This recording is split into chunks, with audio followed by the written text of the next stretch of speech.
Primo moderatore. Watashi Marco Casolino to moshimasu ga, Italia no, Roma no, kokusai butsurigaku, kaku butsurigaku no kenkyūjō de kondo wa kono panel ao to uchu no keizai no host o yatte orimasu. Watashi no sugoku warui nihongo na node, kore kara saki eigo de anashimasu. So welcome everyone. I'm Marco Casolino from the Italian National Institute for Nuclear Physics. I speak very bad Japanese and also very bad English, but better English. So I will introduce these two panels on blue and space economy that are linked by many, many different points of contact: vessels, spacefaring vessels, seafaring vessels, research, exploration, and the economy, of course. So without much ado, we will have two welcome and opening remarks. First, from the Vice Admiral Giuseppe Beruti Bergotto, the Deputy Chief of Staff of the Italian Navy. Please, Admiral.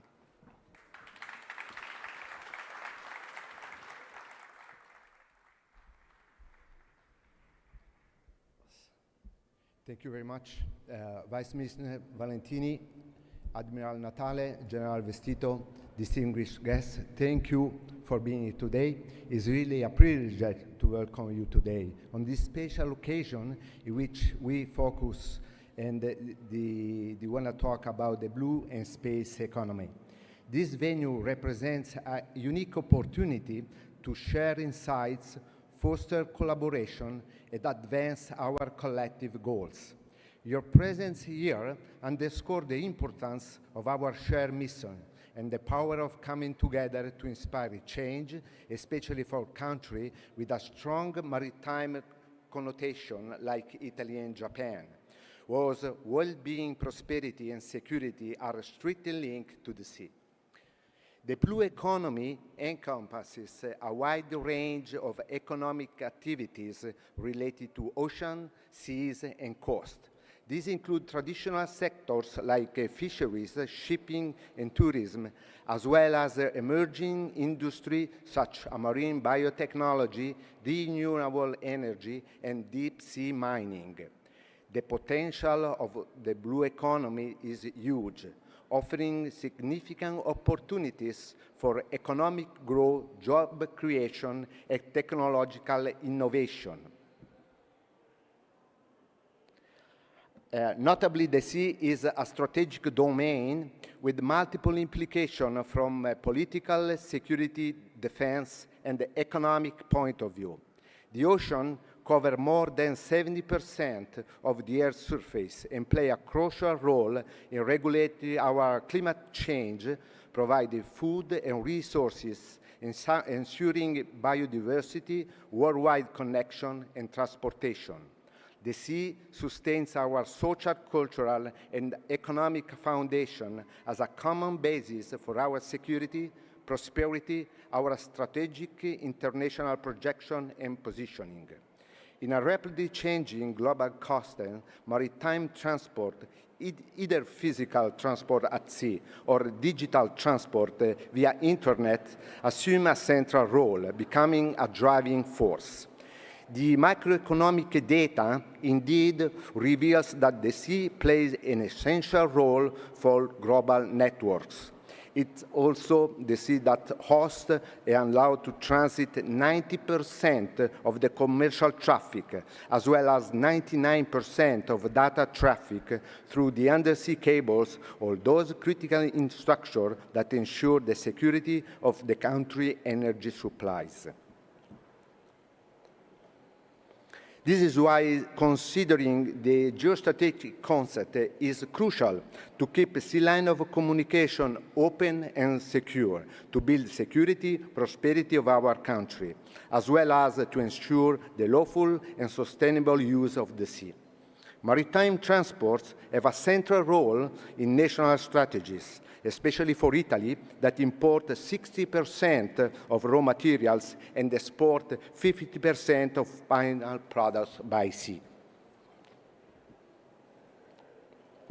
One of the most important topics to be investigating is the underwater environment. That is characterized by physical peculiarities that make it largely unexplored frontier.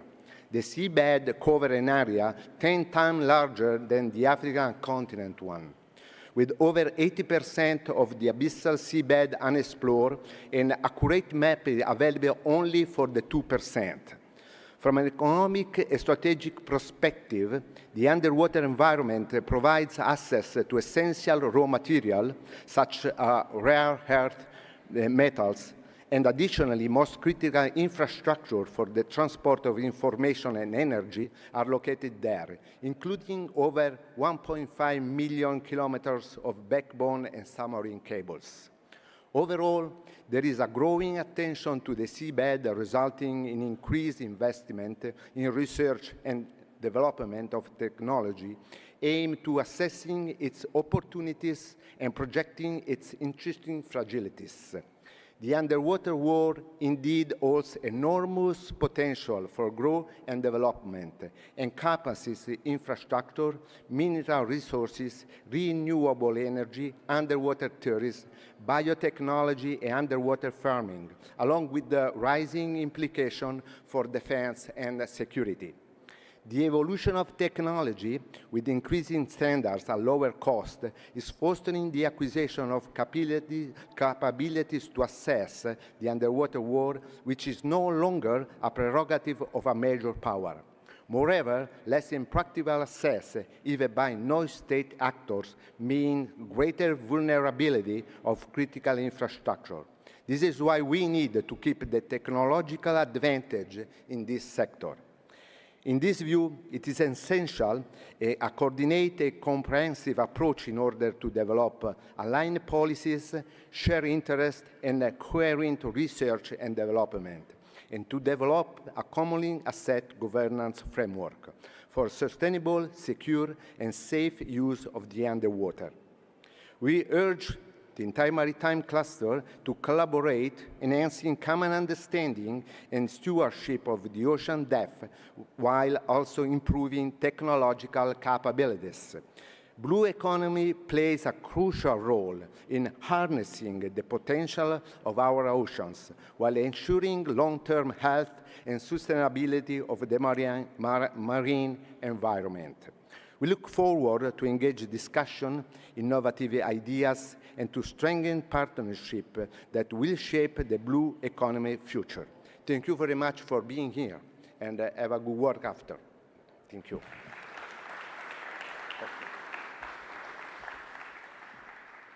Thank you very much, Admiral.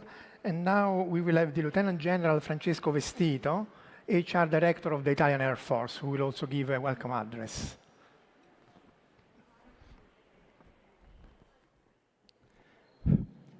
Good morning, everyone. Honorable Minister Valentino Valentini, it's a pleasure having you here.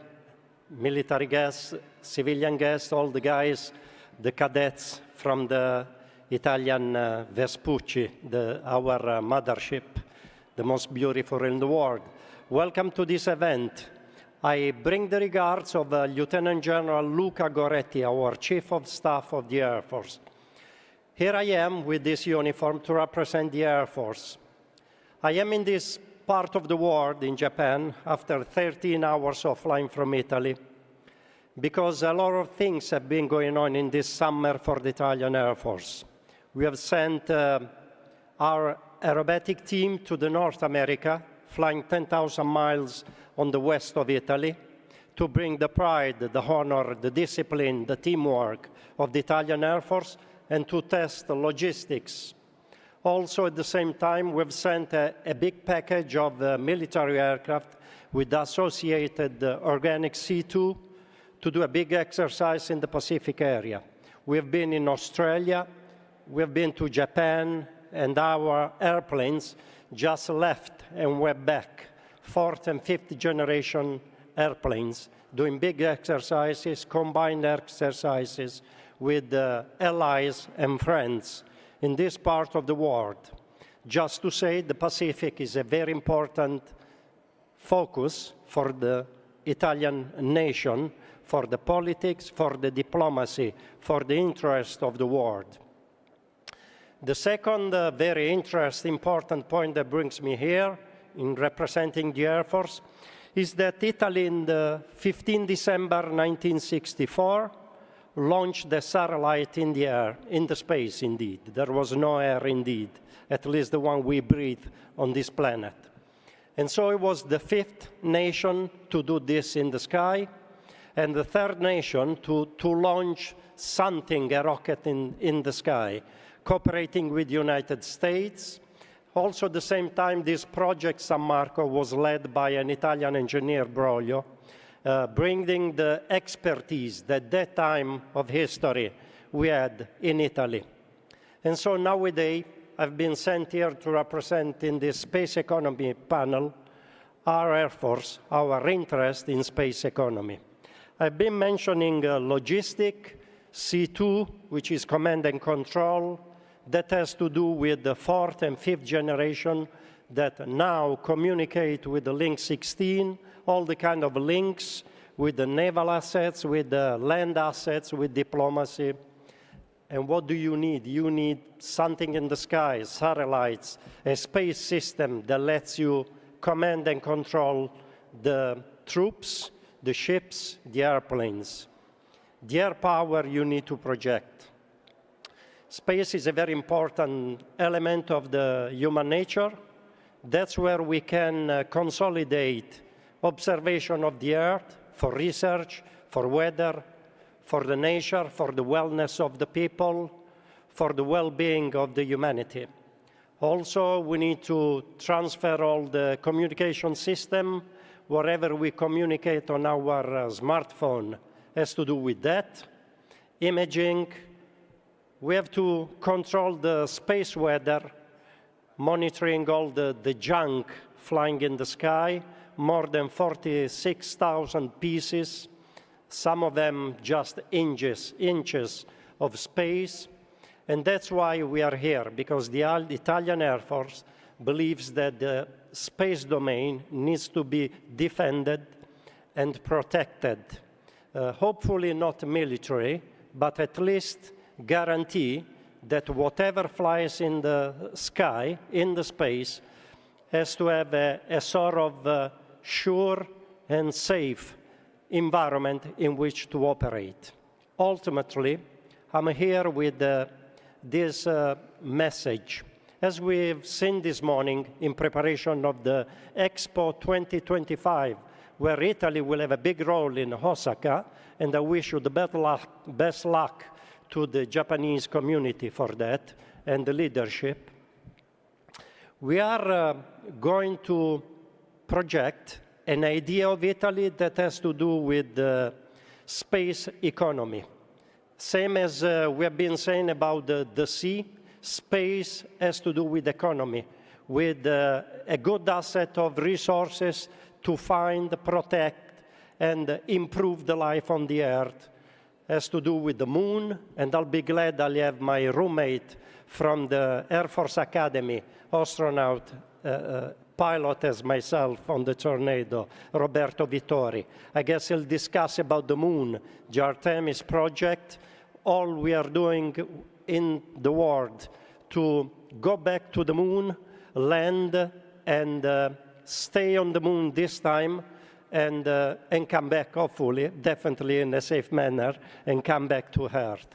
And so with Japan, in concluding my intervention, we share, as we have seen this morning, we share a long time of history, probably a different history, and a heritage of tradition. We share arts and the love for the literature, poetry, and that's why we are here, because we have found in Japan a great companion in cooperating, in exploiting the space and do stuff together. From a governmental point of view, and that's not my business, but from a uniform point of view, in cooperating in future programs. And as you know, we are building the future combat aircraft with Japan and the United Kingdom. And that's why we are here, trying to project this enthusiasm and force the students, the new generations, to find all the energy to study and improve the future and the progress of this beautiful planet in which we live. Thank you so much for the attention. Good luck to the panelists.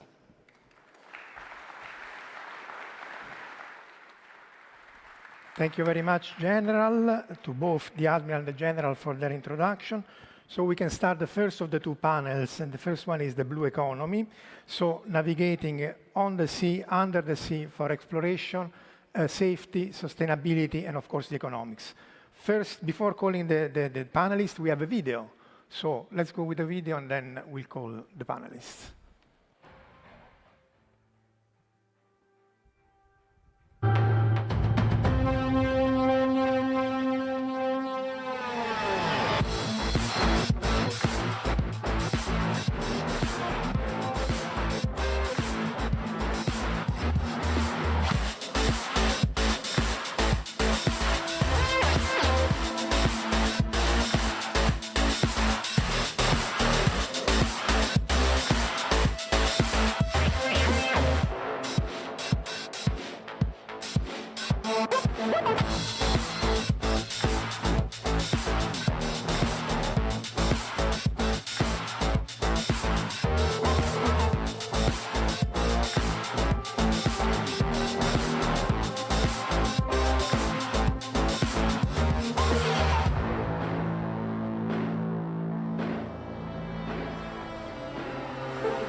Applauso al video.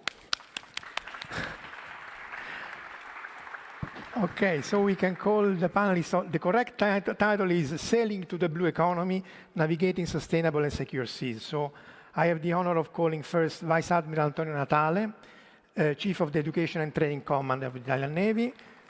The names are on the chair. I think you are at the center. There are non è come il gioco che manca una sedia, ci sono tutte le sedie per tutti. Then Mr. Augusto Reggiani, Senior Expert for the Italian Ministry of Enterprises and Made in Italy.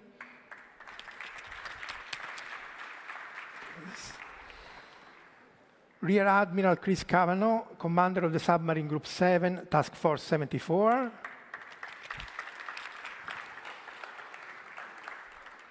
Mr. Michael Wang from the Sasakawa Peace Foundation.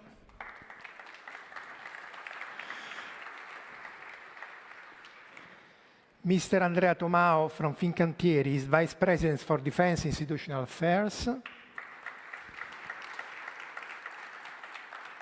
And we have in remote connection Dr. Lino Buono, who is connected since the beginning. He's the representative of DEAS via video teleconference. That's my chair. The idea is to have free speech, free contribution from each of the panelists in this order, 5 minutes each, and then if there will be time, we will have I will ask some questions related to the. So I invite Admiral Natale to start his. So as you see, good morning to everybody. As you see, even in the movies, the Italian Navy is really increases present, not only in the Mediterranean and in what we call wide Mediterranean that arrived till Indian Ocean, but especially we increase, as Admiral General Vestito said, even in Indo-Pacific area. And right now, you know that we have Amerigo Vespucci that is right here, but we have even another ship that we saw in the movie that is Monte Cuccoli. It's brand new. They take part of the RIMPAC activity, even with an activity in the Hawaii range, only for some country. RIMPAC is the biggest maritime exercise in the world, so it's the first time that Italian Navy joined with a ship. We joined with some observer in the past. And last but not least, we have even a carrier group here in the Indo-Pacific with our aircraft carrier and a frigate, Alpino. I will meet Montecuccoli in Okinawa, and I will meet the aircraft carrier in Manila in the following weeks. So this is a big effort to underline how important is the freedom of navigation. That's why we are here.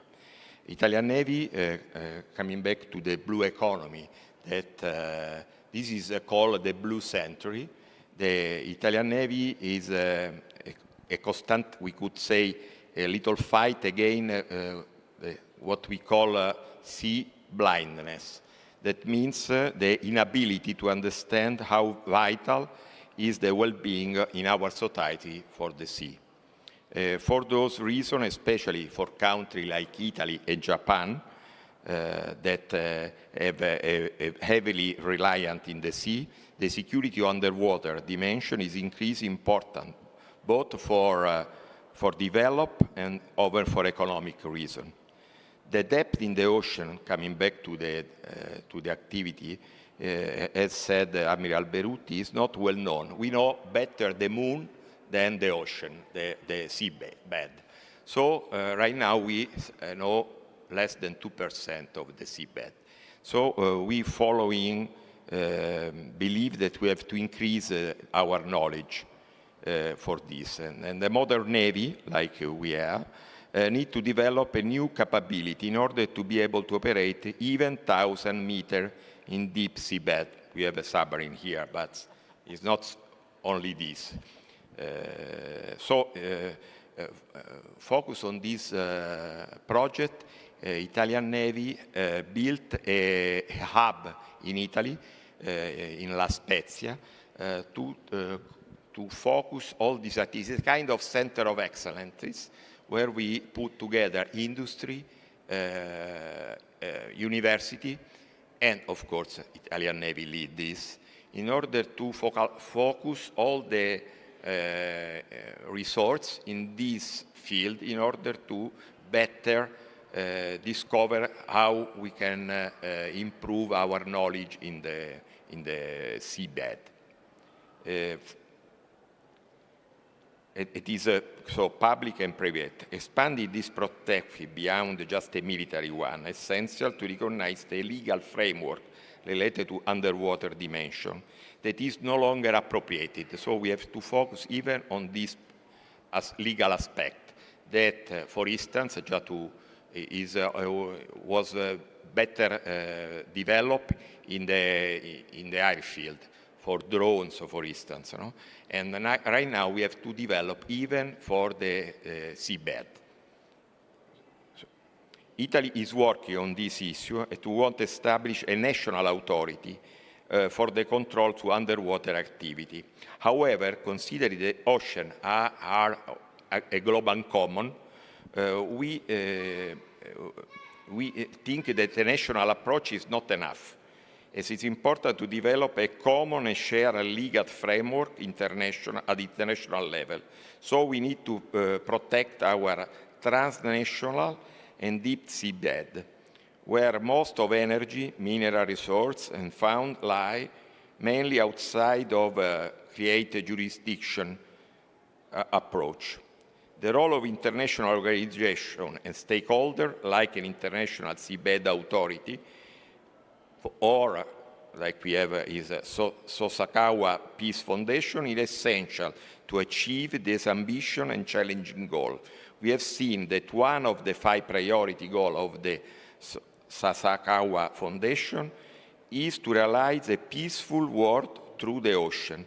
So it is perfectly in line with the objective of promoting and update the legal framework to allow a peaceful and sustainable use of the underwater environment. Thank you. Thank you. Next, we have Mr. Reggiani, please. Thank you, Professor. Authorities, ladies and gentlemen. You know, in Italy, we used to say that our country is like a big carrier in the Mediterranean Sea. So we have our sea that cover like a big part of our coast. And our sea must be intended not like such sources of problems, but as opportunities. And that's why this government has prioritized the sea in its agenda.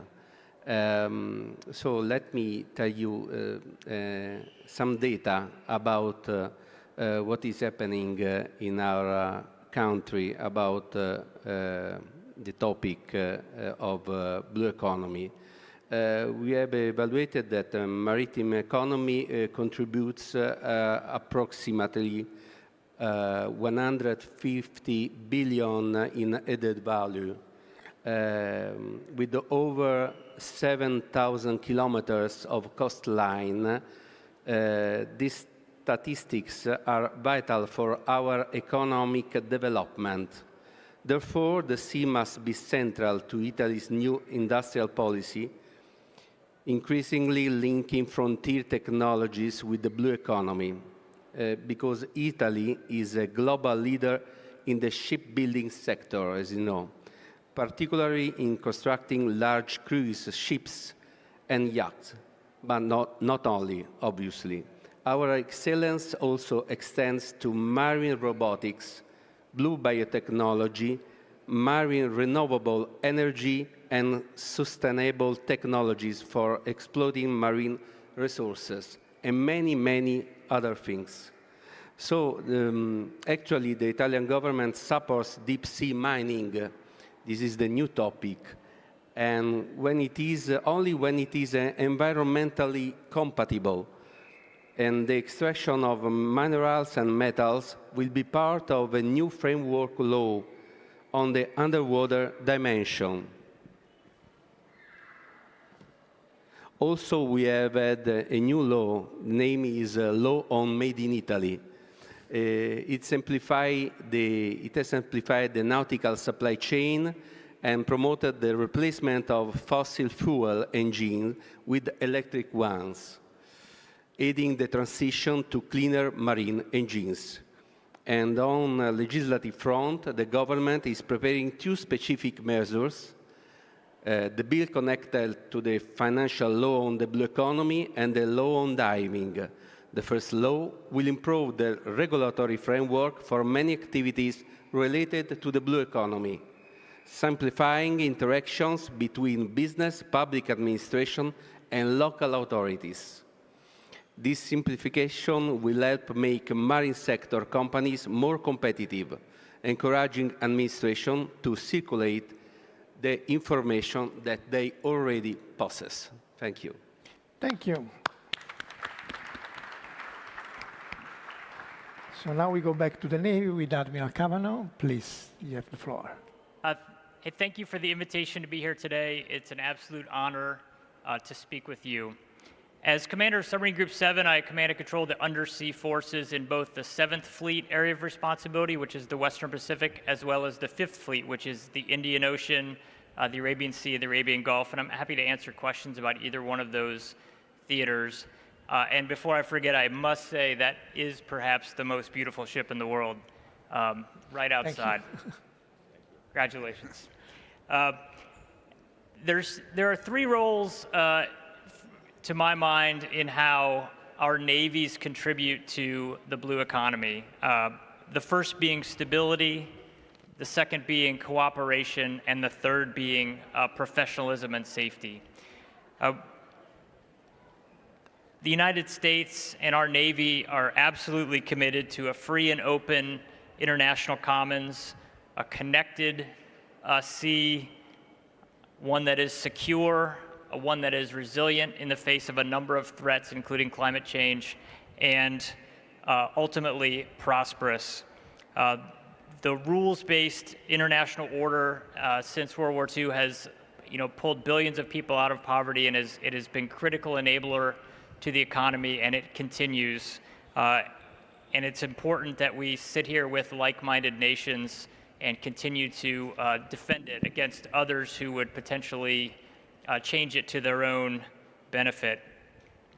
We're absolutely committed to deterring any sort of conflict to the extent that we can here in the Indo-Pacific and in other theaters. And we work every day with allies and partners to do that. The second role is cooperation. It's really important, and I think there are a number of ways that we cooperate together as nations, the Navy, the militaries being one of those ways. I'm really proud of the work that we do with allies and partners particularly across the 7th Fleet here, and increasingly with European allies. Of course, we work closely as the United States with European allies, but we continue to see more and more attention here in the Pacific, and it is much appreciated and certainly observed by all as we stand together. Our bilateral and multilateral relationships are really have grown in scale, scope, and complexity, even over my term of service over the past few decades. And it's important that we continue to project our shared values. It's really the asymmetric advantage, I believe, that all of us have in deterring any future conflict. And then finally, professionalism. We have made I think navies lead the way in this area. That is at least the standard I would hope to set among all of our navies. And professionalism is directly goes to safety, how we all operate together, again, as international law and norms would lead us to. And so, again, it just facilitates and underwrites the stability and the cooperation that I mentioned. And so with that, thank you. I look forward to any questions. Thank you. So now we move to Sasakawa Peace Foundation with Mr. Wang. Thank you. Mary Jill, konnichiwa. Good afternoon. It's a great honor for me to be here, and it feels actually like a homecoming, because over there, that is a Japan academic part that used to be my residence in the past 5 years. So I witnessed the construction of this international cruise terminal. Or even we trace back history longer. 50 years ago, the Museum of Maritime Science next to us was built by the founder, Ryoichi Sasakawa, 50 years ago. Tracing back to the long history, 170 years ago, this place was built as an odaiba. That was the ocean fort to prepare for the Admiral Perry. Now we think that Amerigo Vespucci, you bring the peace to these places. And also, not only for peace, but also for friendship and then the prosperity. Now we all in this area. Actually, this area was also more than 1/3 of the Olympic Games, Tokyo Olympic Games venues. So this place is really with a vibrant activity, and then it used to be from the ocean. As an economist from the Sasakawa Peace Foundation, I would like to bring several points to introduce the endeavor of our foundation for the blue economy. Firstly, the ocean education and then capacity building. The Ocean Policy Research Institute, as an NGO for public benefits, we prepare the scholarship for the Coast Guard and then the training to get the master program in the World Maritime University in the past more than about 30 years. So the capacity building make the world will speak the same language for the rule of law. And also, not only for the professional, we also provide the Pioneer School in Japan for more than 800 from primary school, middle school to high school.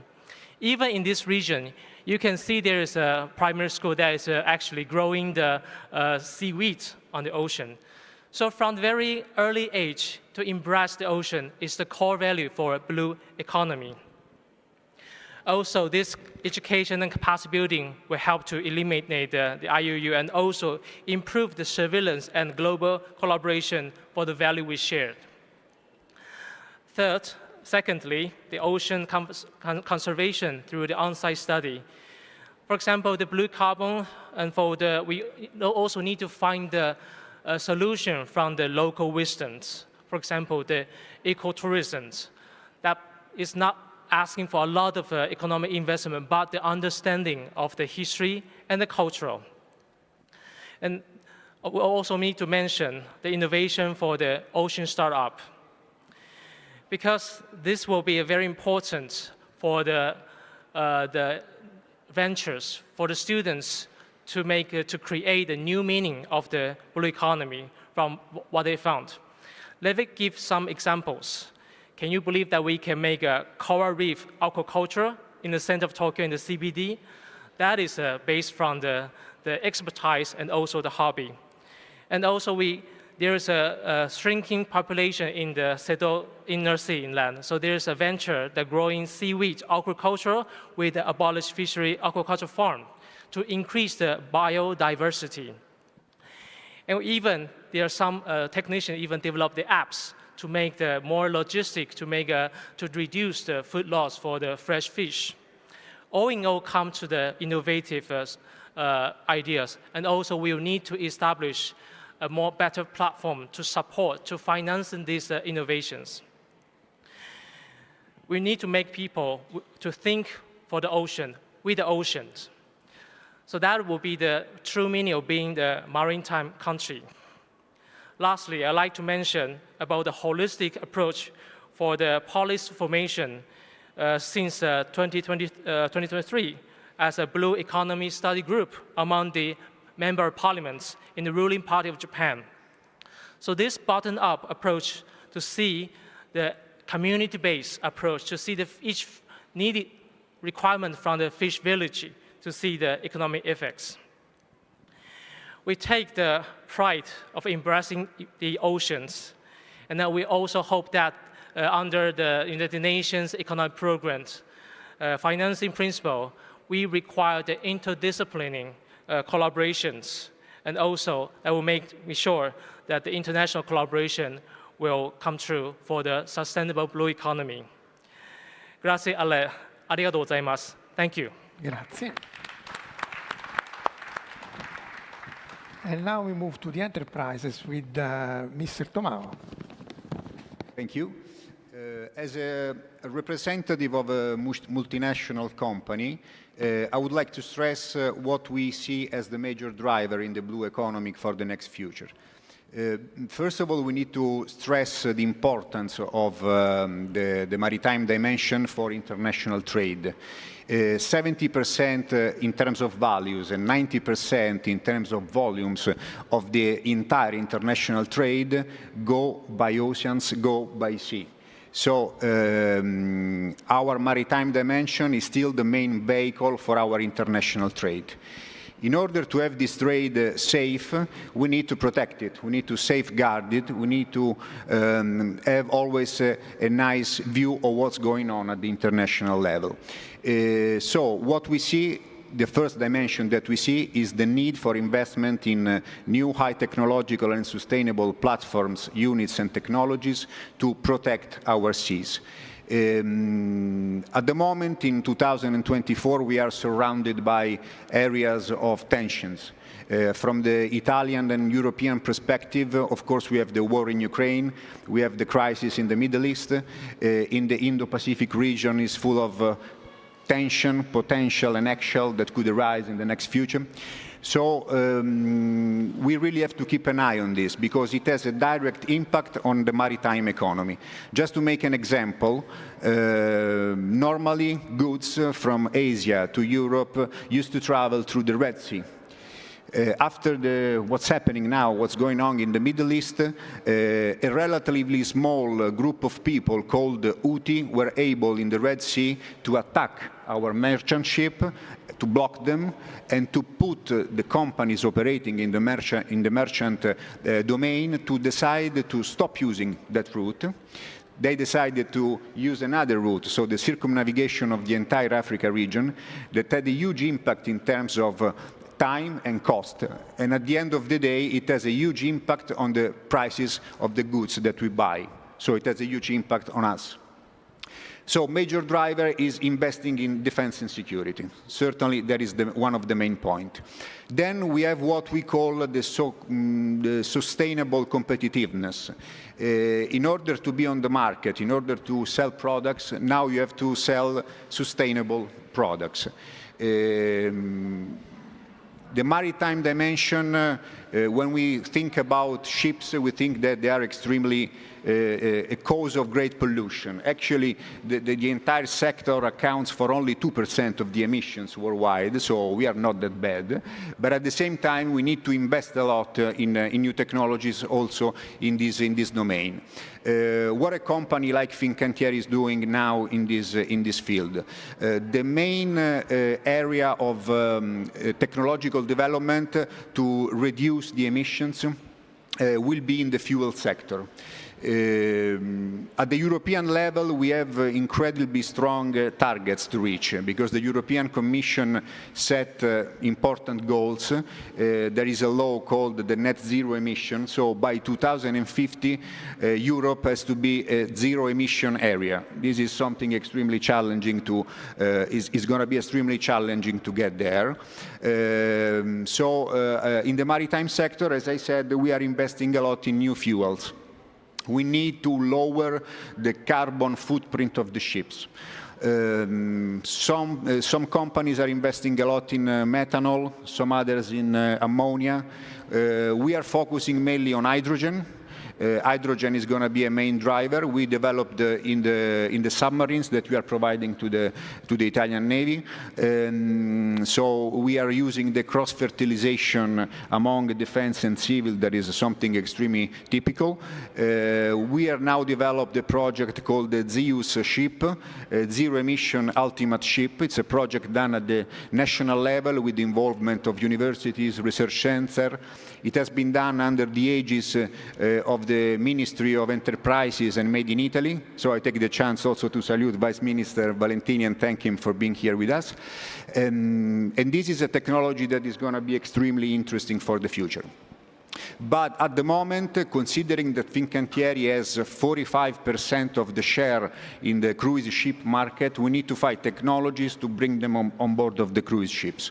At the moment, LNG, liquefied natural gas, seems to be the best solution. In February 2024, we delivered the first ship, Sun Princess is called, that is powered by LNG. By the use of LNG, we will reduce 55% of the emissions. So this is going to be huge. But we need to reach 100%. 55% is not enough. So how do we cover the other 45%? Shipbuilders and owners of the ships can invest a lot in new technologies and new fuels, but we need an effort that comes from the entire maritime system, because we can build ships that go with LNG, but then you need to stock LNG in the ports. You need to have prices of these fuels that are stable and affordable, and you need all of the infrastructure that are around the ports to bring energy there. So we will play our role because the targets are challenging, but we certainly need to get there. Thank you.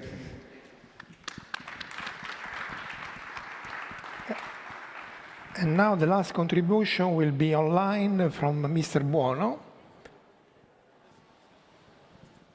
Good afternoon, everybody from Italy. First of all, let me thank you for having me here today, even if from remote, but it's a big pleasure for me. My name is Lino Buono, and I'm the technical director of DEAS, an Italian company mainly involved in cybersecurity and AEA. So, why talking about cyberspace in a conference on blue economy? Cyberspace is usually defined as the fifth domain of battlefield, after land, sea, and space. Actually, someone referred to cyberspace as a superdomain that surrounds all the other domains. Someone else talked about an embedded domain because it's inside all the other domains. I prefer to say that it's a sort of transcendent domain because it exists on its own and is made of let's say, digitalized information. On the other hand, it intersects and influences all the other domains. In fact, cyberspace is ubiquitous nowadays, and it will be even more in the future, probably. So let's see a real-world example. There is no prosperity without security. I strongly agree with this sentence, and this statement becomes trivial, thinking about what is happening in the Red Sea area since the last October, as mentioned by the previous panelist. And the impact of lack in security has, in fact, a direct economical effect. Being risky to pass through the Red Sea, many ships changed their paths, moving from the usual and faster route through the Suez Channel to a longer one rounding the Cape of Good Hope this way. So this poses evident consequences because longer routes means two things, basically, more time and more money. So it's quite trivial that there can be no prosperity without security, but we can, and we must, I think, make a step further. It isn't possible to protect something that you don't know from a threat that you don't know. So this was one of the key messages that Sun Tzu described in The Art of War. If you know your enemy and you know yourself, you need not fear the results of 100 battles. Otherwise, you will probably fail, or at least you will get a high damage. So we need the capability to know. And this means that we need to be able to get data, extract information from data, and make it actionable. So the best place to search for data is cyberspace. And finding data in cyberspace is quite easy nowadays. Actually, we have the opposite problem. Data overload and data pollution. The difficult thing is to be able to manage tons of data, recognize what is useful, and remove the fakes, and get knowledge on top. So in this game, the MVP is the AI.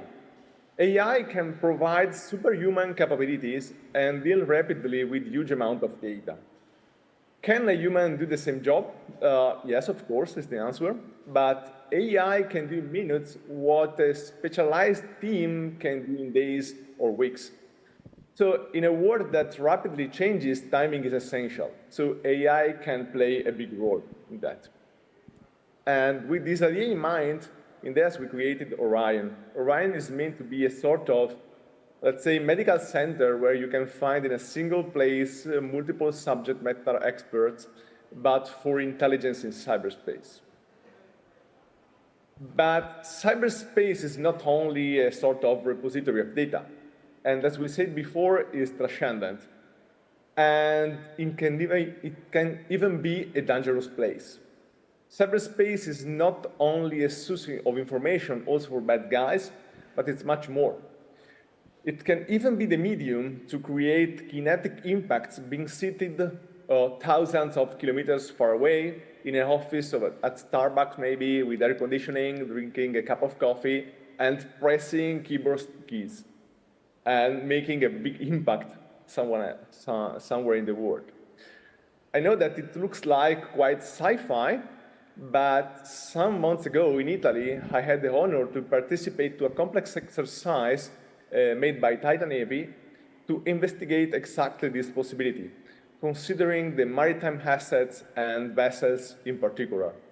And we demonstrated that it was possible to remotely gain enough detailed intelligence to design an attack, and that thanks to an insider threat or by compromising the supply chain, it was possible to both conduct a cognitive attack against the personnel through their workstation and to conduct a cyber attack that, in the end, blocked the ship's rudder and turned off the diesel engine in the sea.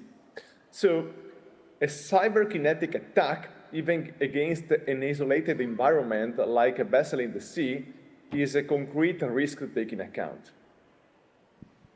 So, well, hoping to have convinced you in these 5 minutes that cyberspace is really a thing for the blue economy, I want to thank you very much for your attention. Thank you. So we are more or less on time. So I would ask a quick question, and then either of you or all of you want to answer based on what were your contribution. Namely, we have seen that there is AI, new material, new power, fuel, and these pose challenges and very big opportunities, again, depending on the context, if it is the navies, if it is the industry, if it is the research, or if the government. So if either of you or all you want to answer, what are the challenges and the opportunities that these new technologies can offer in your field of work, research, of operations?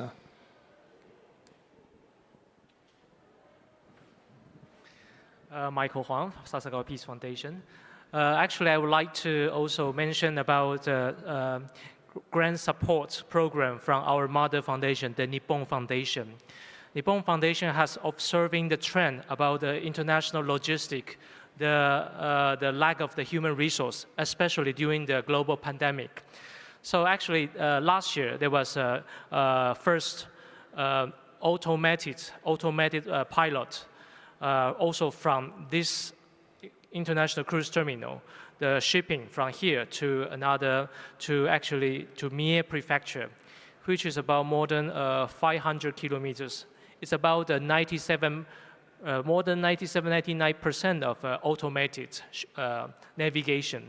So that could substantially reduce the human resource cost for that. Another thing is that the hydrogen fuel shipping. And just recently, the very first ammonia as a fuel vessel has also been invented. So that shows the support of the seeding innovation technology will be essential, because that will be the core for the NGO and also the public interest foundation. So once we accelerate this kind of venture and startup, then there will be a bigger cluster for information. And also we can also use this positive environmental impact to motivate the financial sector to support this platform. Thank you. Please, Admiral. Yes, in our center, we in the field of the robotics, we have to be the big effort.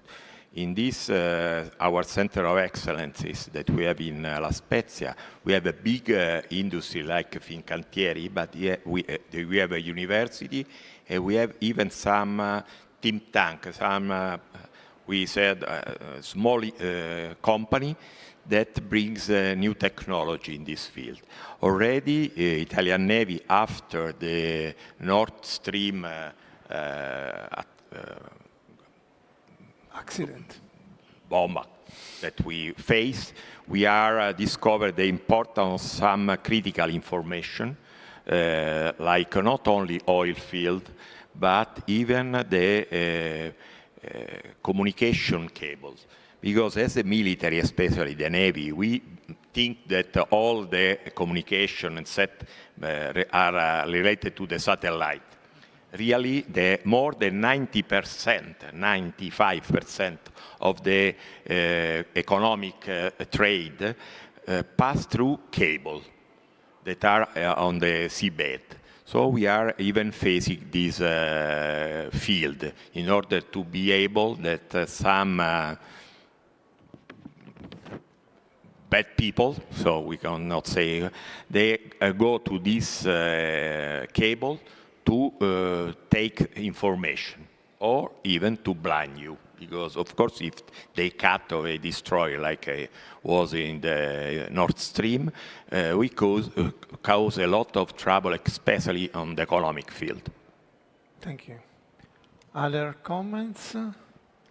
I would add some areas where some of the technologies that have been mentioned are valuable, and in some ways I'm amplifying what's already been said, but in the ocean environment, the sonar scans, we talked about how vast areas that are not well understood and surveyed, those are immense amounts of data that in many cases we have, but it takes a great deal of computing power to make sense of that, to turn that into actionable mapping, whether it's the seafloor itself or the cables that are there or defending those cables, et cetera. So that's where AI and really just higher compute capabilities really factor in. Certainly the endurance of some of these propulsion technologies that we talked about are important. And then another area, since we talked about the Red Sea, is directed energy. It is a much more renewable, might not be the right term that we'd use in this forum, but we're not expending ordnance. We're not going to run out of ordnance if you can generate your own directed energy weapons to defend ships, for example, in the Red Sea. Thank you. Other comments? Well, does it work?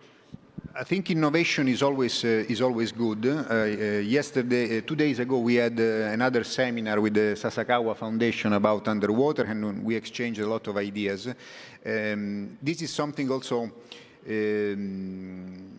that we share among Italy and Japan. I mean, we have this sense of cultural heritage and historical heritage that we are really proud of. Amerigo Vespucci is one terrific example of this, but we also gotta have this obsession for innovation. You have it in Japan, we have it in Italy, we have it in Fincantieri, so there will be major driver, and it's not gonna take so much time to have a lot of innovative solutions on board of our ships. In our industrial plan, we have brought the so-called digital ship. So we are bringing the digitalization on board of our ships. We are using artificial intelligence technologies. We are using cybersecurity. We are developing new solutions. So there is a terrific way forward for our industrial competitiveness, for the Western industrial competitiveness. So it's certainly a plus what is going on now at the moment in the maritime economy. Thank you. Please. In the last days, I was reflecting with some students on the world's blue economy. And they answered me, they told me, we didn't use these words before. 5 years ago, we didn't use these words to define this incredible ecosystem that is relative to exploration vessels, maritime and commercial transport, and many, many other things. So actually, we really hear this word each day. We read it in many newspapers. Everyone speaks about blue economy. But blue economy is not something easy. It is something that requires a really, really big innovation, because we have to explore. And mining in this sector is starting now. In this sector, we are exploring new way to extract, but to extract these critical raw materials, a new word that we never used before, CRM.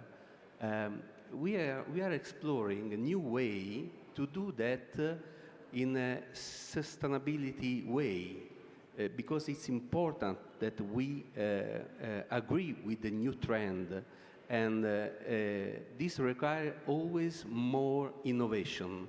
And there are many, many other sectors, from the solar panel to robotics, that are involved in these two words, blue economy. Thank you. Applauso. So it's sad, but we need to close this panel. So I thank all the panelists that have been with us for the first one, so that we can move to the next one. So thank you very much, and I hope that you can also talk with the other participants. So we can move to the second panel, which is on the space economy. So from seafaring vessels to spacefaring vessels.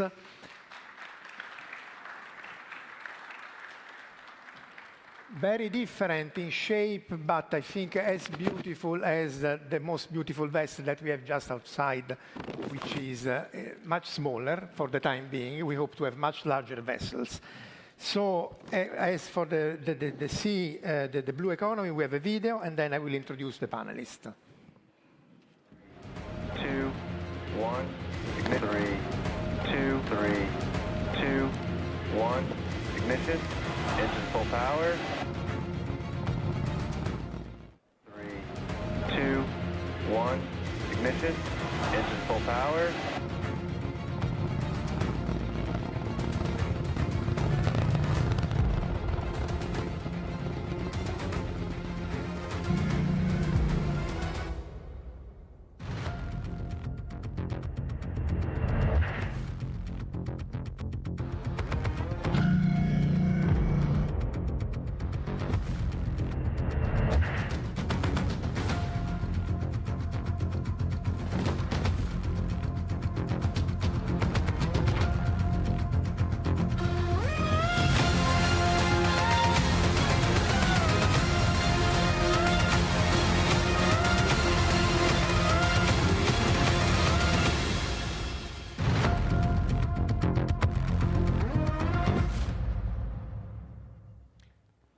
So, applause al video. And as the video was saying, the title is Space Economy, Exploration and Outer Atmosphere Exploitation in the Challenging Lunar Environment. So first I will call General Roberto Vittori. He's from the Italian Air Force.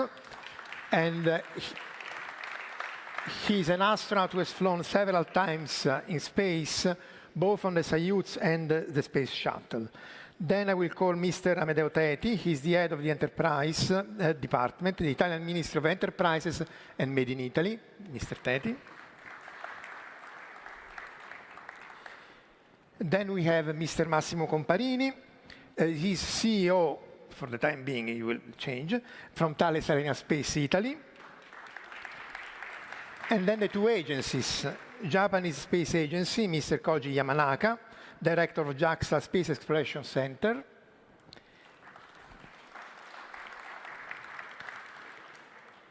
You have the name, yes. And then Miss Barbara Negri, she's the head of Human Flight and Scientific Exploration Unit of the Italian Space Agency, please.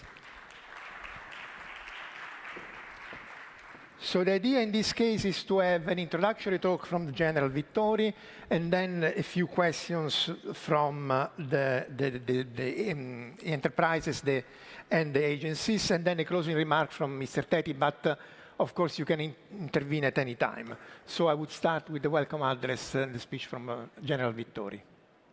First of all, thank you so much for having me. It's an honor and a privilege to be back. I have been here more than once before, trying to promote the collaboration between Italy and Japan in space. In fact, there are many similarities between our motivations to explore and to look at space from many standpoints. Space today is research, is security and defense, and most of all, that is the topic of today, is space economy. In the video, we saw the last image that was an image that is very important to me, that is the Italian Air Force wings. It is important to say that there is a continuation between flying an aircraft and flying to space and in space. From here, my privilege to be here with, in front of Francesco Vestito, that Francesco, we need to bring the Air Force to space for the future also of the collaboration between Italy and Japan. But one of the topics that I propose to be the focus of today is the moon.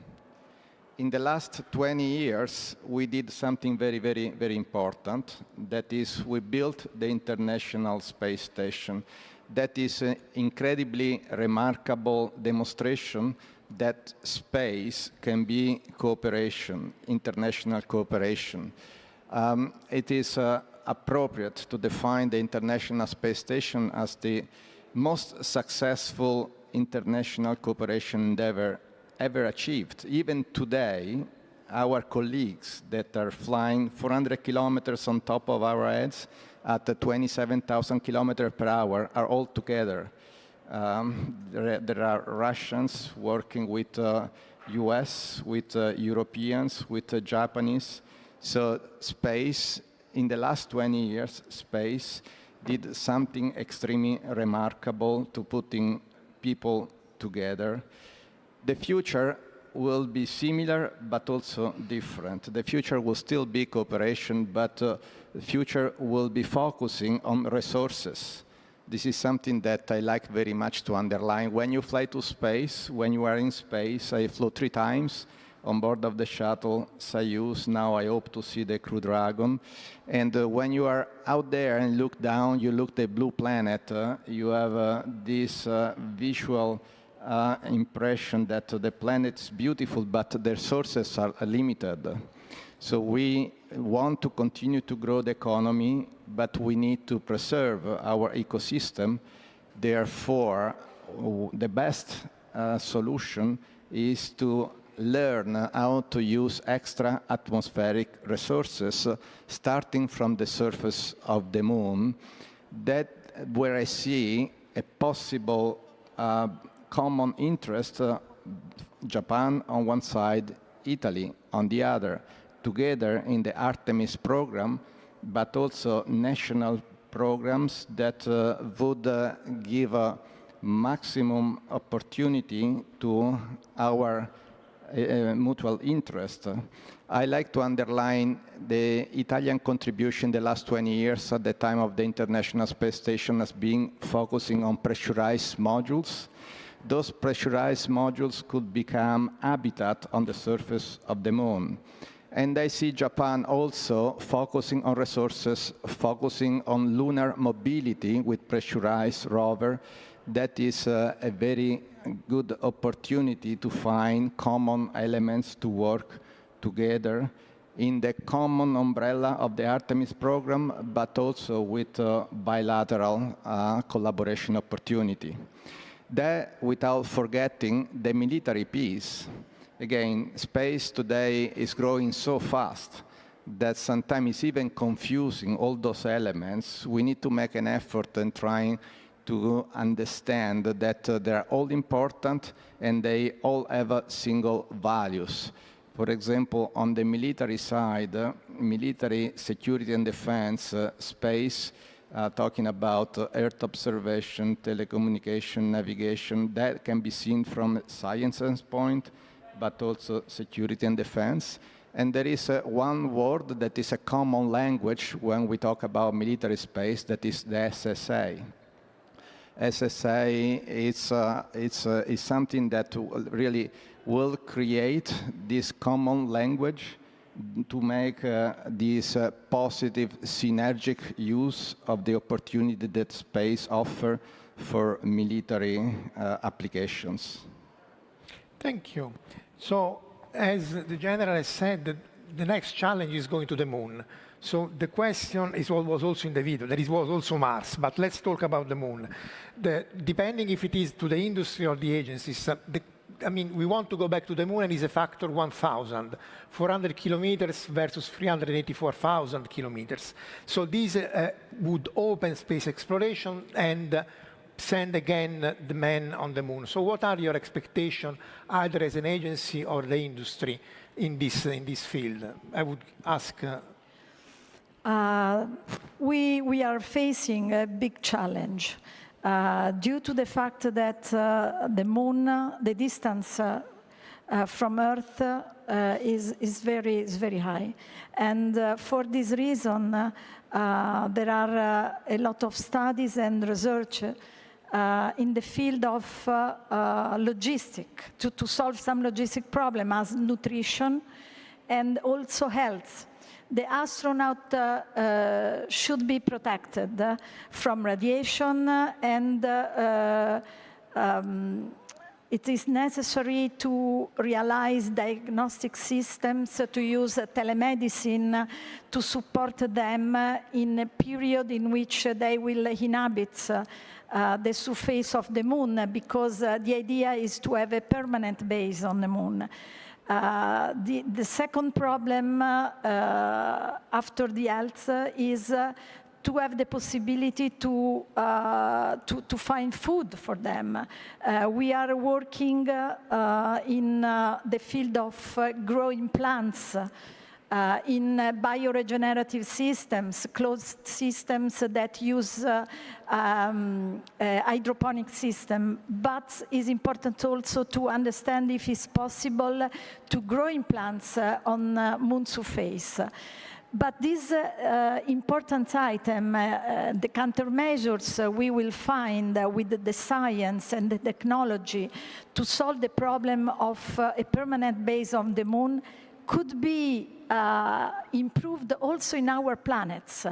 Because in the next future, with the climate change, we will see some disasters as desertification, floods, and then at the end of this century, we will be 10 billion human beings. And it's important to use space science as a possible spin-off on our planets. Thank you. So I would ask the counterpart, Yamanaka-san from JAXA, to give his impression on going back to the moon. You sent a lot of probes, but now we want people. Yes, it is very challenging, but it's very interesting challenge. As you know, this year, for example, this year is a very good year for us because we could land on the moon surface. Earlier this year, our spacecraft successfully landed on the moon. And as Roberto-san said, also this year we agreed that we will provide the pressurized rover.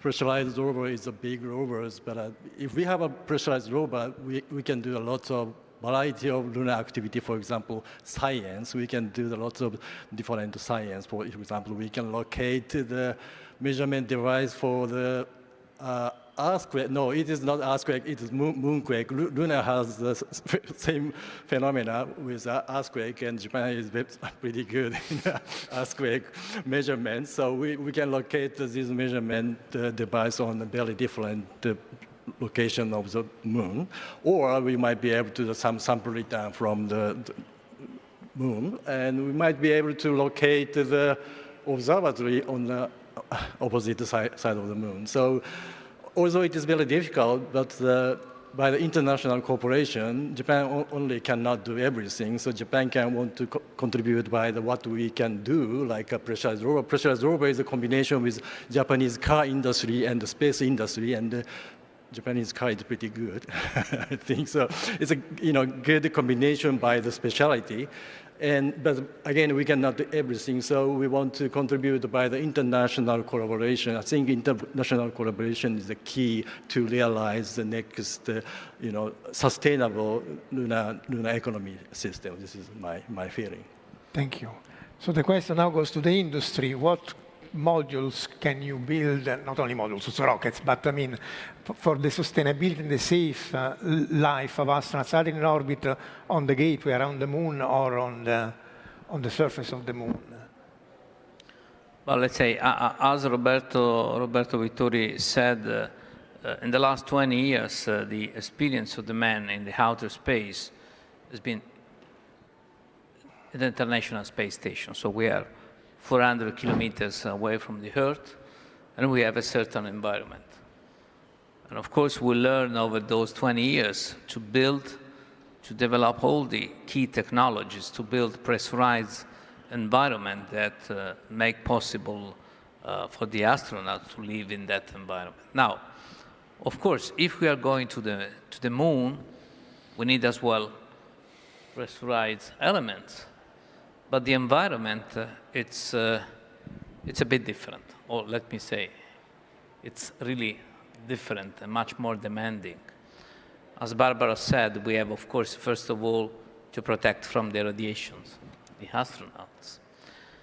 So, of course, we have a long-standing legacy. We build, the Italian space industry built more than 50% of the pressurized volume of the part of the stations.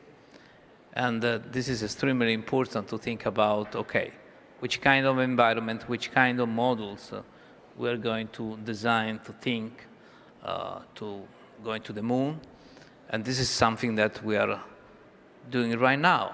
I mean, in this very moment, we have 3 elements of the Lunar Gateway, which is the first ever station in cislunar orbit, so a kind of logistics station to support the tens of missions that we will see on the moon in the coming years.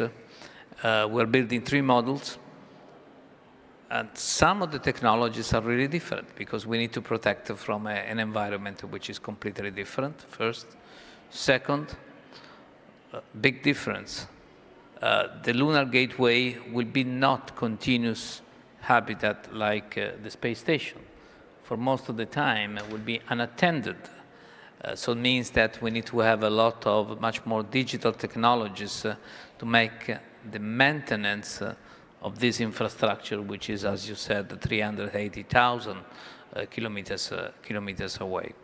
And looking to the moon, and with the Italian Space Agency, under contract with the Italian Space Agency, we start to the first study for the so-called MPH, multipurpose habitat, so a pressurized infrastructure to be on the surface. We need to make another steps, how to build the infrastructure that help and support a continuous or quasi-continuous presence on the moon. And don't forget that, of course, the new phase of the moon exploration, as Roberto briefly said, is not just to come back. It's to stay, it's to learn how to live, to work, and why not, to build on the moon, to make the moon a kind of, let's say, first stage to go to a far destination. So there's a paramount of technologies. It's not so simple. I mean, the road is always bumpy and rock. And this is also the reason why the partnership and cooperation and events like this one, in bilateral, in multilateral, is essential. Because nobody can take those challenges alone. And I really think that also from an industrial standpoint, the partnership through the cooperation at the level of the space agencies in multi or bilateral is really extremely important. Thank you. So this is, so we want to go to the moon because, of course, it's super cool. It's the best thing we can do. But as Barbara Negri was mentioning before, we have critical problems on the planet. Sometimes the criticism, which is wrong, is why you go there when you have so many problems. So the question becomes, what technologies and what of the infrastructure that we develop for the moon can be applied to benefit our planet? This has happened in the past, so what are your expectations for the benefit on the planet with the return on the moon? We have the experience of International Space Station that we can consider a unique laboratories because there is an environment in microgravity. Some science, research, technology cannot be done on Earth because there is gravity. International Space Station permitted some experimentation in new material,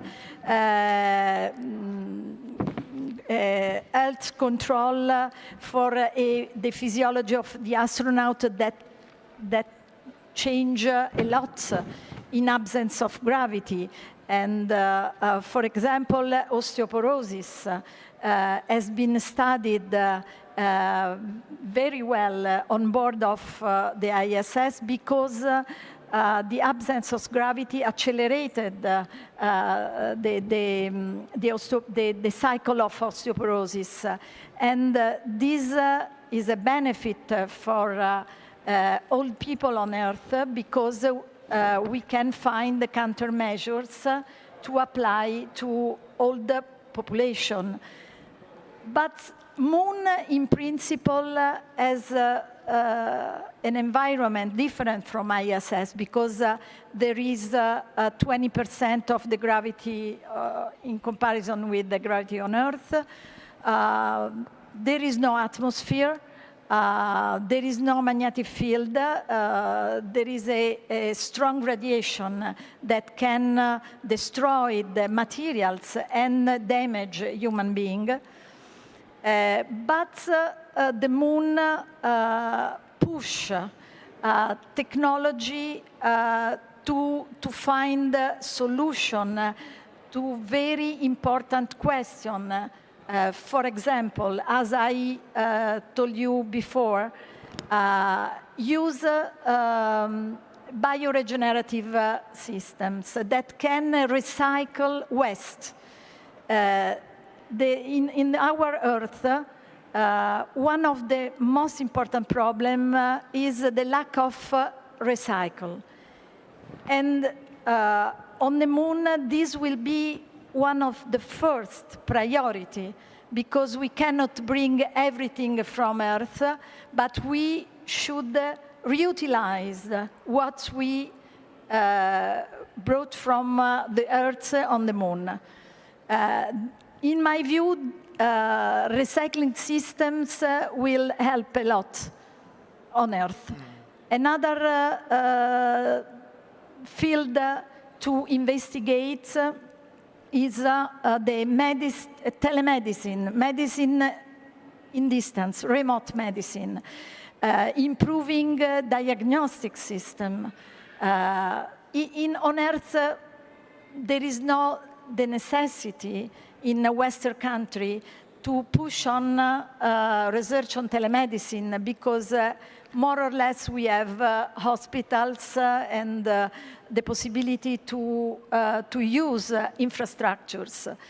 But for some countries like Africa, having the possibility to use a remote support in medicine could be vital. Moon will be a new laboratory to experiment some things important also on Earth. Thank you. Yamanaka-san, what's Japan take on this? There is also the aging problem. Also, Italy and Japan share the aging population problem that could also benefit from this kind of technologies. What is your opinion? You mean the same question before? No, the same question. I mean, yes. Okay. So some technology challenge and some bring back to the Earth, right? Yes, exactly. Well, first of all, the lunar, cislunar, and especially lunar surface environment is very difficult, very hard, very harsh environment, and again, we enjoy it very much because this year our spacecraft survived the lunar night 3 times, despite this harsh environment. So it was very good, and so these components also, of course, can be used on the Earth. Also, very interesting analogy. What we are doing and discussing internationally is, for example, lunar time. Lunar time is a little bit different from Earth time due to the gravity difference, also the relative motion of Moon and Earth. So we have to define what is the lunar time is. We are discussing, and also we are coordinating. We are discussing coordinate system of the lunar. We want to know where we are on the surface of the Moon, and which is very similar in historically, of course. We wanted to know where we are on the sea, especially knowing the longitude was very difficult, which resulted in the invention of the clock. Very similar discussion we are doing now for the lunar surface. What is the lunar time? What is the definition of lunar time? What is a good coordination? And we are doing very good conversation internationally, and we will get soon the unified definition of the lunar time, which then we can know where we are on the surface of the Moon. So I think this discussion open up the human mind. We want to know the time of the Moon and the location where we are on the Moon. And if if people see the activity on the Moon, then, for example, kids see, we are on the Moon. People are walking on the Moon. It's cool. We want to do it. The people, the area is expand to the Moon. So it's a very good inspiration to the next generation. The next kids. Okay, I want to do it. So everything is very challenging, but everything, I think the lunar activities and challenging on the lunar will bring a lot of good effect to the the Earth our daily life as well. Thank you. So the same question is for the industry, which also has the added requirement of the economics. So what kind of would be the economical benefit for mankind and for the industry from the technologies that would be developed for a return to the moon? Well, in the very last few years, we heard a lot about low Earth orbit economy, and Barbara mentioned some of the reason of that, because we are going to have not only research in space, but even made in space, materials made in space, organic 3D printing and things like that. So something which is really relevant from economic standpoint, because it's making the connection with large non-space application and non-space market. Think about just the regeneration of skin that you can do, and as Barbara said, it's not possible so simple to do it on the Earth. Let's say, very similar in some extent when we will be able to work on the planet, on the moon, to use the in situ resources, to use, why not, minerals present on the planet. By definition, we will have still a lot of science, because as the scientists from JAXA said, of course, it's not an easy environment. It's a very complex environment to be still fully understood. But we will have elements that are really connected to the economy on the Earth. Think just thinking about rare materials. So we need to bring things to the planet. We need to have a lunar lander, and if we will see a number of institutional landers, I mean landers, let's say, from the space agencies, and by the way, Europe is going to select the first European lander, and we have, let me say, as the president of the Italian Space Agency said in the past weeks, we had good hope that there will be an Italian lander, just to complete the picture of the leading capability of Italy from LEO to Moon and Mars. But we need to bring load on the Moon, load in order to excavate there. So, I mean, this is really a kind of mirror of the economy that we have on the Earth. And I think it's extremely important to make a connection. This is not just to go there because it's cool or because we want to understand something outside the Earth. This is essential for the sustainability of this home, of our planet. That will be extremely relevant for the sustainability of this planet. And I think this is extremely important to be communicated to a larger community.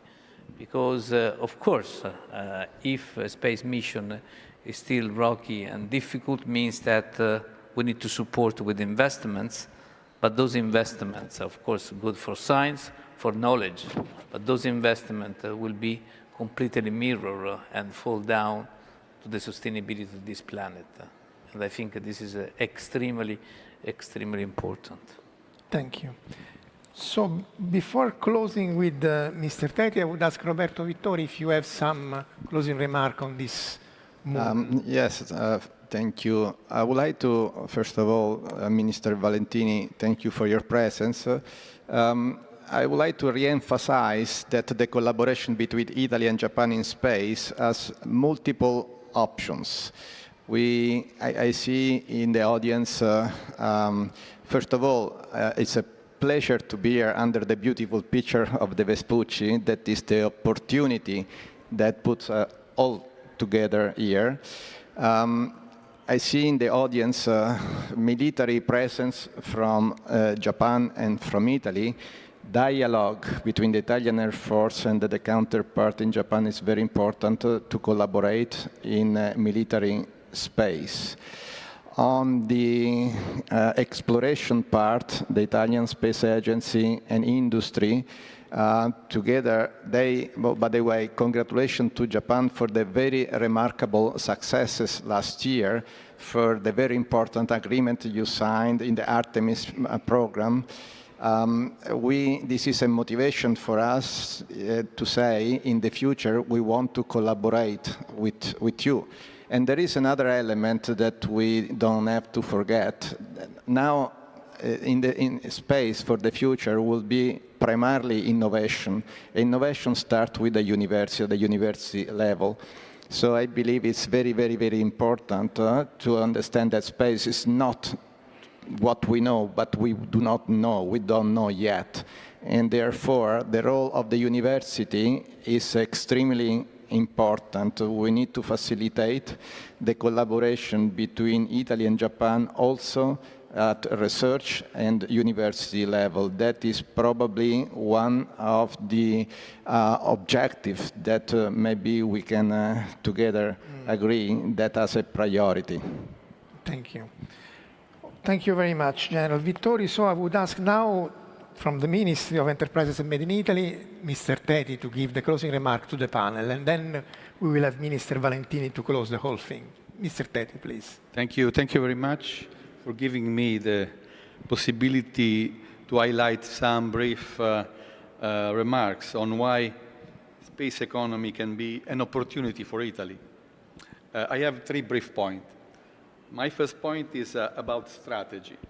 Italy confirms its leading role among European countries in the sector of space economy. In December 2022, our country allocated 3.1 billion euro in the European Space Agency programs, placing itself in first place together with Germany and France. In addition, at the national level, Italy has allocated 2.3 billion euros in the Italian Space Agency budget.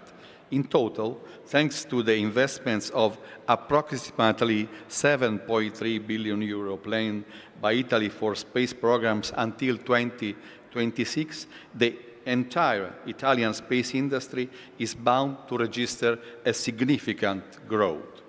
This Italian strategy has even frightened France, to the point that in an article in the French economic daily newspaper La Tribune a few days ago, 2 important mayors of the industrial cities of Cannes and Toulouse underlined the risk of France losing its European leadership in the sector in favor of Italy in space economy.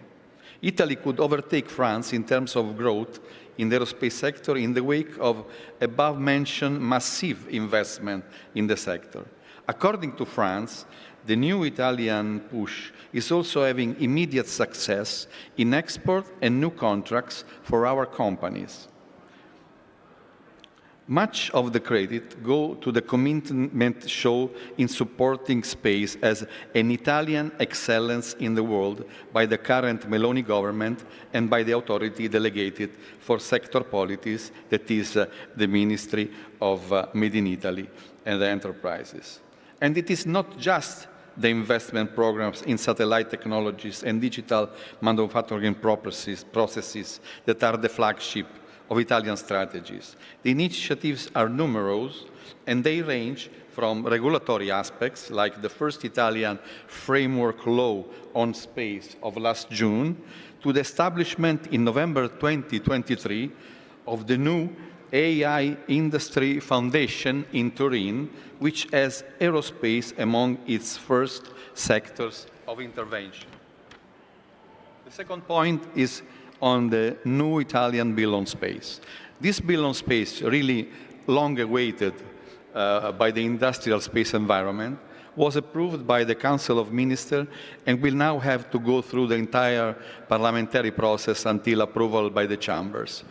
Having it linked to the budget law, the bill will probably speed up these steps, bringing the law to approval and entry in force by the end of this year, 2024. The law regulates many aspects, from the authorization system for space activities conducted from Italian territory or for Italian operators abroad, to the National Register of Objects Launched into Space, for which Italy is the launching state. And this register is managed by Italian Space Agency. A key point of the bill is the issue of a national plan for the space economy.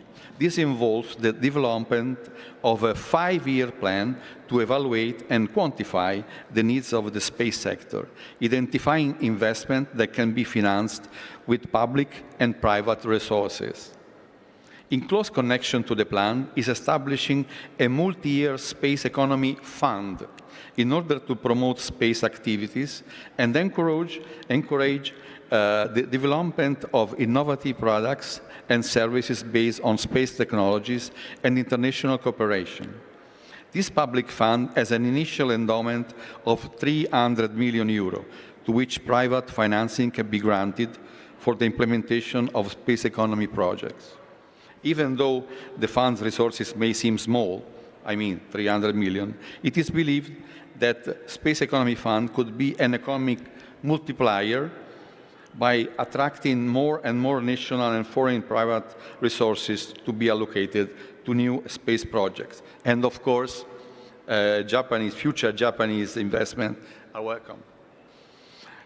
Special rules of the new bill are foreseen to facilitate the access of SMEs and startups. The commander spoke about university, to public contracts in the aerospace sector. And the SME's role is my third point. And indeed, it is the commitment of our flexible and hardworking SMEs environment that makes the difference, regardless whether they are involved in public or private programs and projects. On the one hand, it is evident that alongside some of the big names in the sector, such as, Italian companies, such as Leonardo, Thales Alenia Space, or Avio, there is a whole chain of Italian SMEs. To date, we have registered around 300 SMEs and startups certified space. On the other hand, it should be highlighted that in Italy, the 65% of the overall turnover of space economy resources is linked to national or international public bodies, but the remaining 35% is related to projects of large private companies. So, what is the meaning of a space economy? What are the services that provide an improvement to our economy and our lives? About Earth observation, the main areas of application concern various sectors in a very diversified environment, from agriculture to forestry and fishing, from energy to public utility services to forestry to construction infrastructure, from finance, insurance, legal and environment to wildlife, not to mention the backbone of the aerospace industry, satellites, launchers, and services such as broadcast TV, GPS, cleaning of space debris, in addition to space data exploitation services, which is another very profitable business, but also socially useful, because satellite data will be able to bring the internet and digital services to all the so-called white areas of the world, not yet connected to the network due to the distance or due to the high cost of a terrestrial connection. For example, this could be a real and concrete step forward to develop Africa, that is at the heart of Italian foreign policy with our Mattei plan. In conclusion, the space economy represents an extraordinary opportunity for Italy. It is not easy, really, to outcome how much untapped potential there still is through the exploitation of the space economy. But since we are here in Japan, allow me to conclude on the importance of Japanese-Italian cooperation. Yesterday, at the event on attracting investment, the event that was held in this very room, an important Japanese company, an important Japanese multinational, I would say, told us about an extraordinary experience of an Italian startup in which they invested their money. This startup is bound for great success because up to now it has never failed in its 15 satellites launches. They are specialized in space logistics, in particular the movement and positioning of satellites in their orbital slots. Their transport moves from one point to another to space with precise space taxi operation, carrying the satellite exactly to the chosen place, to the chosen spot in space. This information that the Japanese companies have invested in these Italian startups was indeed a source of pride for us here in Tokyo. The best possible proof, I must say, they could really get to us, really. So, in a nutshell, if the Vespucci ship is capable of bringing the Made in Italy to the world seas with pride, indeed, many Italian companies know just as well how to well bring the Made in Italy to space. Thank you. Thank you very much. So this concludes the space panel. Then we will have the final remarks. But first, I want to give another round of applause to all the panelists for their nice contribution. It's sad because time is tyrant, and we have to close this panel on space. But we will have the final closing remarks by the Deputy Minister of the Italian Ministry of Enterprises and Made in Italy, Honorable Valentino Valentini.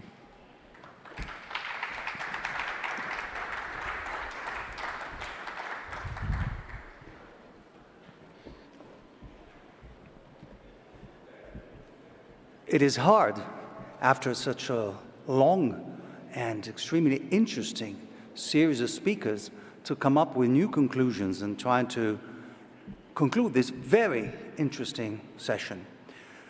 Maybe the best way to do it is probably quoting the Emerald Tablet. The Emerald Tablet is a piece of writing in Arabic that was translated in Latin of the 7th century that comes up with a very well-known phrase, which is most, I will do it for the translators since I should have some solidarity, which is practically says, as above, so below.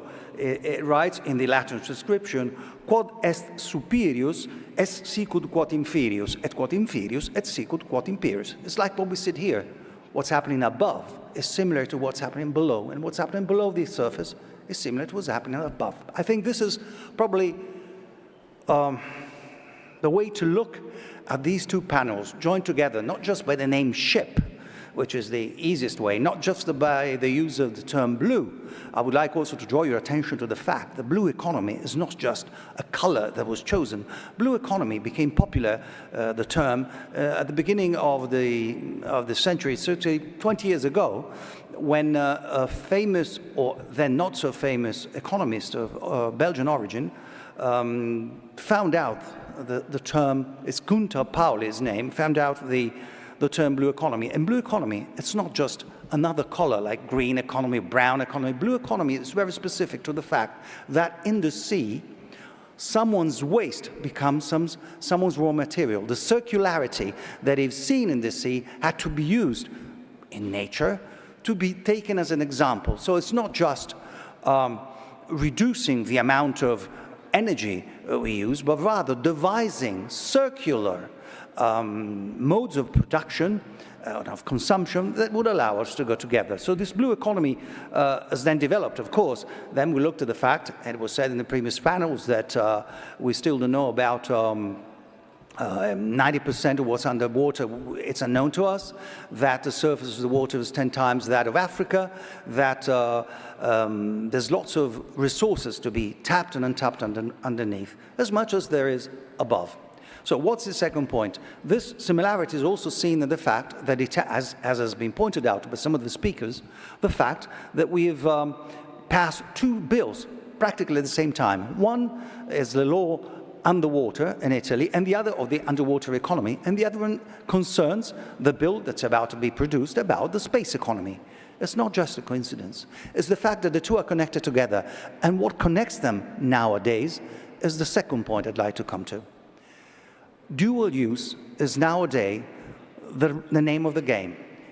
There's no longer a distinction between a civil economy and a military economy. Civil and military are bound together. What happens underwater or what happens above in the sky has great effect. So duality links the two things together. And let me point out why.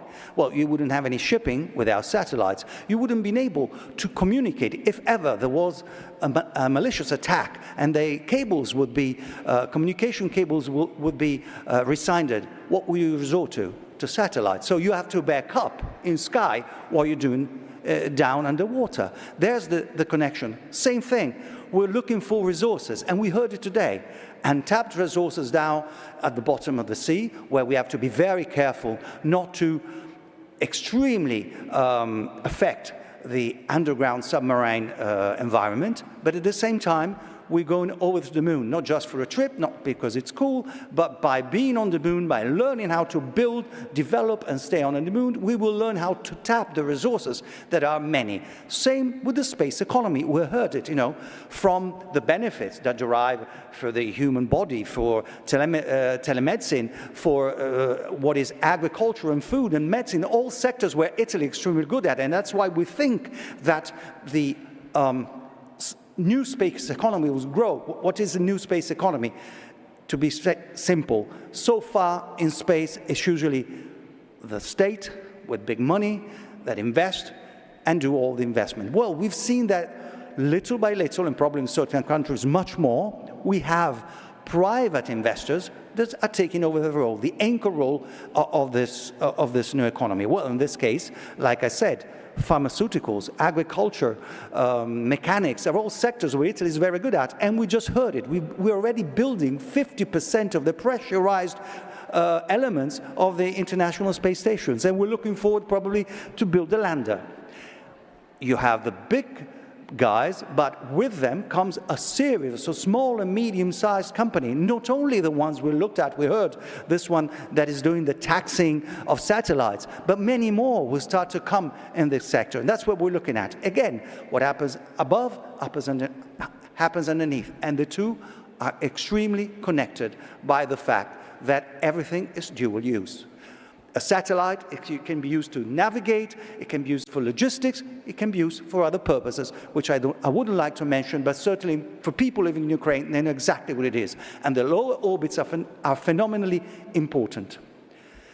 To conclude again, I would like to thank everybody and thank our American friends to be with us, because I would like to remind you all, as was said, 90% of all traffic happens above the sea. Admiral Stavridis, said 95%. And why did I mention Admiral Stavridis? Because of the large investment made by the United States and their allies, which we all are, we've been 50 years without any wars, 50 years that allowed traffic on the sea to multiply 10 times. And if that is not guaranteed, the way we're all doing now in the Red Sea, in areas, if there's no effort, if there's no friendship, if like-minded nations like ours don't get together and invest for peace and the future, but aware of the fact that we have to take up our responsibility, we have to be partners, we will not be able to guarantee this. We must be extremely careful, and that's why the GCAP project, for example, is so important. Because it's not just another plane that we're building. It's not just another craft that goes in space.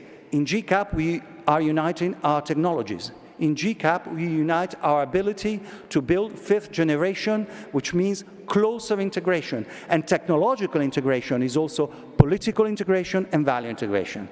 And the same goes for space. The ISS is a great example, but we can see how things can go wrong. We have to avoid that. We have to make sure that the ISS, the International Space Station, remains an example, and that can only be done if we get together and we join forces and we are aware of what we're doing. That's why I'm thanking you. I didn't enter my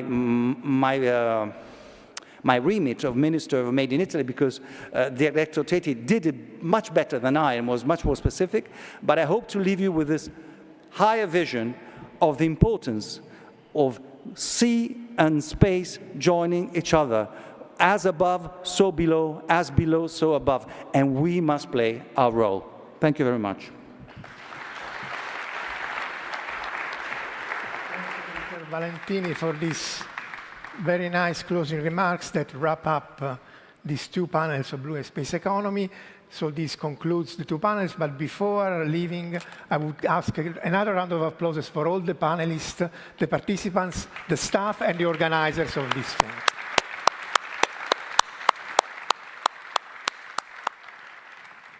So that's all, folks. Take care.